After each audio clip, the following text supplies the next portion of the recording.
As mentioned in the previous video, today I'm going to be looking at the biggest stomps in Death Battle, according to their own episode's logic. Today we're looking at Season 9, and the reason I've chosen Season 9 is twofold. One is that I know people are probably more interested in Season 9 because that's the recent season as opposed to Season 2, which is quite old now.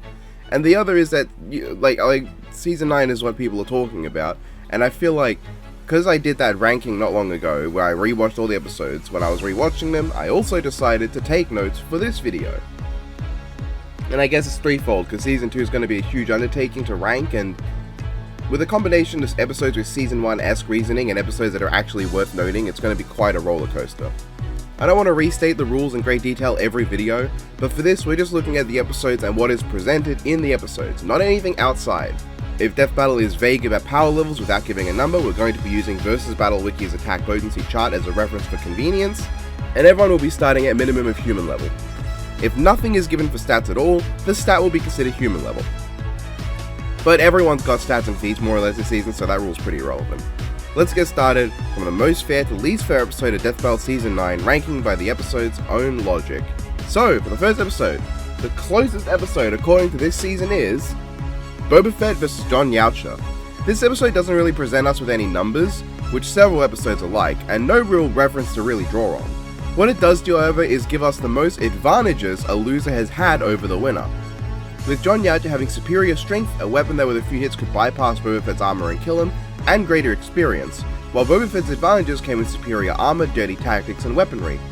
Of course, it cannot be unsaid that John Yaocha also had his self-destruct, which was way stronger than Boba, but due to the circumstances of that weapon and how it's literally not designed to kill the opponent, I guess it doesn't really matter that much. So the closest of this one can be described as, in short, very fucking close. Scarlet Witch vs Zatanna.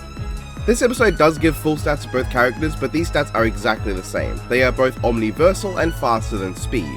Their abilities are insanely crazy and can basically do all of anything, and the only determining factor was their personalities, with Wanda going crazy the more power she uses, while Zatanna does not.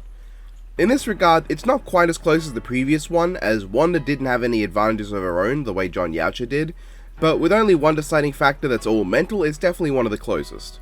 Jason Voorhees vs Michael Myers. This episode is much like the last one where the stats are given as basically the same, both can survive buildings exploding, both certainly don't have any given speeds, and both can quite likely teleport. The only advantage either was really given in this bout was that Jason is harder to put down as he can survive a decapitation, and Michael cannot. While that's similar to Wanda vs Zatanna where only one factor is important in an otherwise even game, I think it's fair to say that a matter of one person being a bit more angsty is not as big a factor as one being just outright harder to kill. So I'd say this is slightly less fair than Wanda Zatanna was. But otherwise, it's still portrayed as super close. The second last episode this season where the difference has nothing to do with quantifiable stats is James Bond vs John Wick. In this episode's case, Wick does have an advantage which cannot be said for Michael or Wanda, but that's literally just that he's very tenacious, which I don't think is a big enough counterbalance for Bond having the huge advantage of actual bullet and missile dodging feats, which Wick did not. That said, neither were given particularly any physical stats beyond Wick is vaguely superhuman and Bond can fight people who are vaguely superhuman, so it's a wider gap than the others because that speed difference is insane, but it's still not a huge gap. From here on out though, we're going to start getting some more quantifiable differences in power, not quite with Gogeta vs Vegeta though. This one still has a difference in power, but it's not quantifiable. It's a bit unclear. According to them, as Vegeta is weaker than Goku, the need to match power levels ensures that Gogeta will always be weaker than Vegeta, though by an amount that's never specified. That's really honestly the only advantage they give either other than the time limit thing, because the other advantages in the episode are kind of wank on the results screen. And I don't mean that in the versus debating way of them wanking either character, I mean that in the Australian slang way of it's just kind of rubbish. But that does mean that Vegeta is stronger by a little bit. Number 11. Sauron vs the Lich King. In this one, we actually get some numbers. Here, both characters are scaled to different landmass raising feats. While they were not given actual attack potency numbers for these feats, they do compare the mass that was raised, which does give us a point of comparison. Sauron was placed at 2.05 times more powerful than the Lich King, giving us a pretty small difference with the added benefit of equivalent speed and mostly matching abilities. A pretty close bout. Number 10. Tanjiro vs Jonathan Joestar. This episode features almost blink and you'll miss its stats, with them not really mentioning the numbers by word in the episode and just showing them on screen. In this case, Tanjiro was scaled to a 40-ton ice sculpture and Jonathan to an 80-ton big smacking, which gave a stat difference of 2.02 times. This is technically less than Sauron vs Lich King, so you might be arguing that the 0.03 times different made Sauron vs Lich King a bigger stomp. However, Sauron vs Lich King establishes that the two have equivalent speeds. Tanjiro did not get equivalent speed. In fact, the speed gap is 3,000 times between dodging lightning and dodging light. I think a 3,000 times speed gap is a bigger factor than the difference between 2.02 and 2.05. Number 9. Deku vs Asta. I actually almost expected this to get higher, but no. From scaling Deku to half of the total energy used when him and Bakugo spread those clouds, and Asta to a guy blowing up a big thing, Deku was placed at 78.9 teratons and Asta at 488.5, a difference of 6.19 times. While speed was not given, it is basically just said that Asta sneezing in base form is as fast as Deku at his absolute peak of power in action. So, you know, Asta's much faster, and he only gets faster with his forms increasing his power. So while we can't say there's any measurable gap like the last episode in terms of speed, it's probably big enough that I can happily place this as higher, as Asta is within the I will slap you with one punch range. Number 8. Harley Quinn vs Jinx. I'm certain some people will be surprised because this isn't any higher up in the video, but that's how wide some of the stat gaps this season got. This episode takes us from single digit differences to a 300 times power gap. Interestingly enough, they did not give Harley any numbers. Jinx was placed at 20.27 kilotons of TNT, and they just say that's 300 times above Batman's feat, which Harley might scale to. Which, if you go by that, Harley's stat line according to this episode is 6.7 tons of TNT. Number 7. Excalibur vs Raiden. The bonus episode. This one is a little hard to judge given they're not totally clear on scaling Excalibur Atlas, but if we just accept Excalibur as being equivalent to Atlas, that would put the stat gap they give him as 460,000 times stronger than Raiden cutting a big thing. Though Raiden is 1.2 times faster, so that's a thing. Number 6. Magneto vs Tetsuo. This one was one of the more unusual ones, because they sort of are pretty wishy-washy with Tetsuo. They never calc his big feat here, and they sort of go against Universal Tetsuo. At the same time, they don't quite say Magneto is universal, just that he can contend with universal characters, as if that's a different thing, but for the sake of argument, we're going to be using non-universal stats for both of them. For Magneto, they say that he can channel the power of a star, while with Tetsuo, the sidebar says that he has the power to destroy the Earth 100 times over. If we use the bottom of star level versus 100 times the top of baseline planet level, that would put Magneto at 503,805.3 times stronger than Tetsuo. Now there's a bit more work than necessary, but yeah, Magneto is much stronger.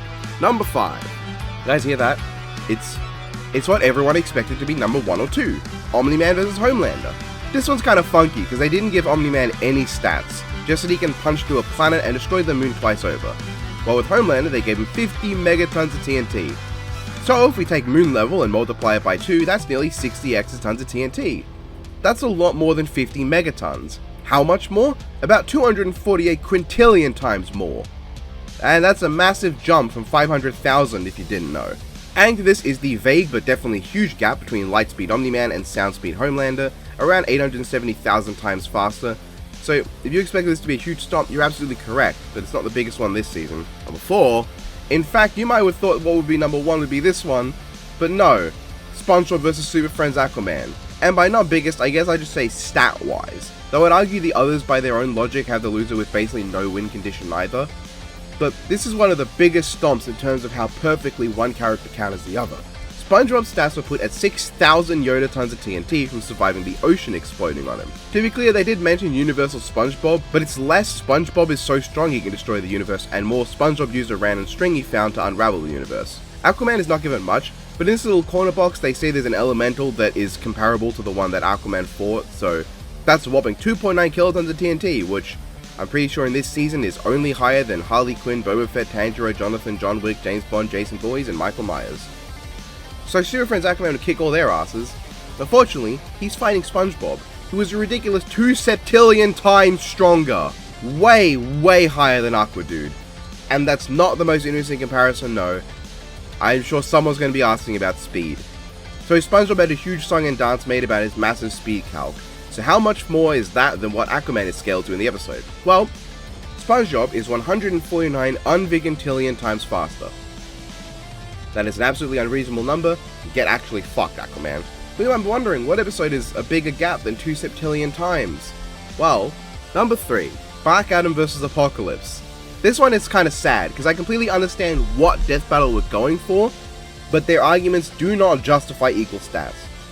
You see, the highest they give Black Adam is that he pushed the moon and destroyed an extinction level shield. Now you might be wondering, what about the Quintessence?